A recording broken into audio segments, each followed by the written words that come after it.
I couldn't afford to take anybody with me, so it was one of the first times I went down to southern France. I had to find myself from the airport in a rent-a-car, which was quite a challenge to find Ricard, because I've never been there before.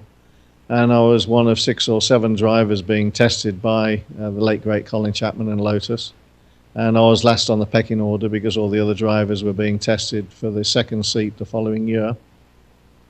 And Elio Daniels was down there, and Stephen South, and a lot of other great drivers, Jan Lammers, and Eddie Cheever, and you know, I was watching them, and then I got the call literally half an hour or so before it was dark to say jump in the car and feel what it's like.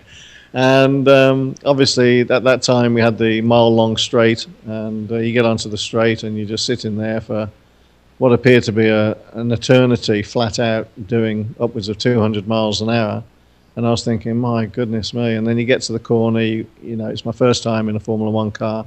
Didn't have enough time to brake, didn't have enough time to go around the corner. And the whole thing ended that the few laps I was able to do, and the gearbox was completely rooted. I mean, it wouldn't stay in gear. You had to hold it in gear. And it was jumping out, and it was hurting the hand quite significantly. And I was about 5 seconds a lap off the pace, and I was completely disillusioned, to be honest, because we didn't have a proper seat, though, so they shoehorned me in the car, and every time we went over a bump, I couldn't breathe. So it was very different back then, very different. But the fabulous thing the next morning was the team manager then, Peter Collins, said, look, you know, don't worry about it, because he could see that I was very, I suppose, disappointed. I think I actually rang Roseanne and told her that I don't think Formula One's for me. I just can't get to grips with it.